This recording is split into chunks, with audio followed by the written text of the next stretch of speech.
Hello everyone. In this video, I will guide you on how to changing the language on Rednote, which is quite simple. While the app is still primarily in Chinese, some features are already available in English as well.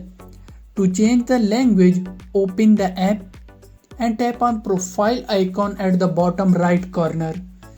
Once you are on profile page, locate the settings gear icon next to the edit profile option and tap on it.